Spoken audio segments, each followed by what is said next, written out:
A hockey referee is speaking out about issues of inclusion in the sport. Recently, Andrea Barone was profiled by the New York Times. He's been working in the ECHL, a mid-level professional hockey league.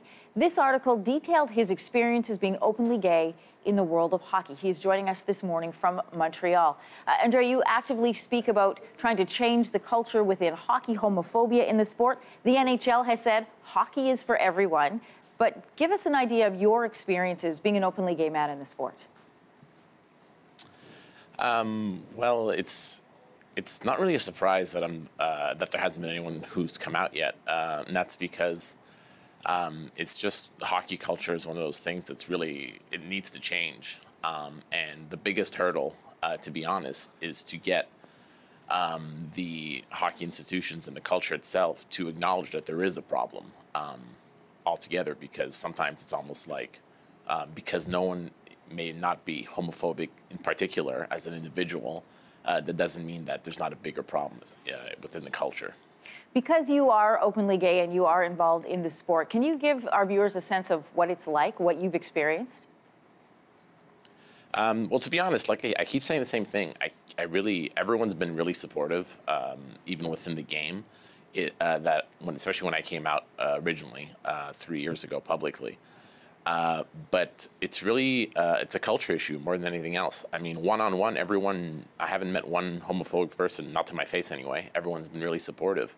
It's when I start working on the advocacy part that I see a bit of okay, well, we don't care that you're gay, but you don't always kind of have to talk about it or make a big deal about it. That's on the advocacy side. Have you ever experienced any homophobia while you were on the ice? Well, I did. There was an incident last year where a coach, after a game, came down the hallway and was yelling at me and called me a homophobic slur. Yeah, there was one incident. And then that was reported. That coach was then fined. I read that you thought about quitting hockey over the years. Where are you at now with that decision? Well, it's one of those things where I still love the game and I still love working games. This year I worked up to the first round, and then I got cut after the first round of playoffs, which happened to be 3 days after the article came out. But I'm looking forward to next season. I'm hoping to work the AHL full time. So yeah, I'm just really excited for next season. We want to mention quickly that we also contacted the ECHL about that decision, and they said approximately 50% of our officials are selected to work the playoffs, and that these decisions are based on each official's ability. So they're saying it had nothing to do with the article about you coming out saying this is what it's like to be openly gay. You also have had, aside from wondering over the years if you should quit, you also had aspirations of becoming a referee in the NHL. And we mentioned there are no openly gay players, there are no openly gay refs or coaches either. What would it mean to you to become the first? Well, to be honest, I hope I don't have to be the first. I hope someone comes out tomorrow.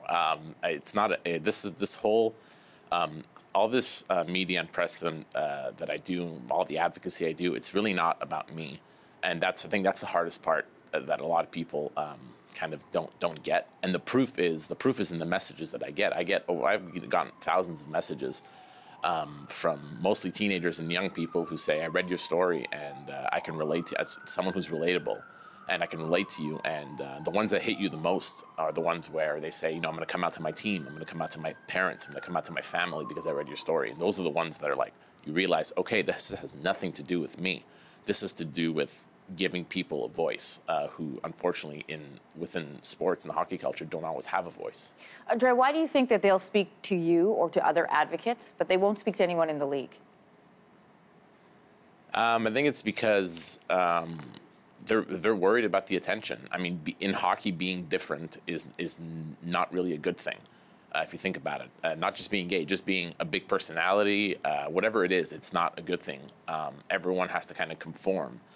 And I think if someone were to come out in the league, it'd bring a lot of media attention. That's the reality of it. And whoever will decide to come out will have to deal with that inevitably. And I think until the league comes out and says, not only will we support a gay player, but we will, guide them through the whole media process.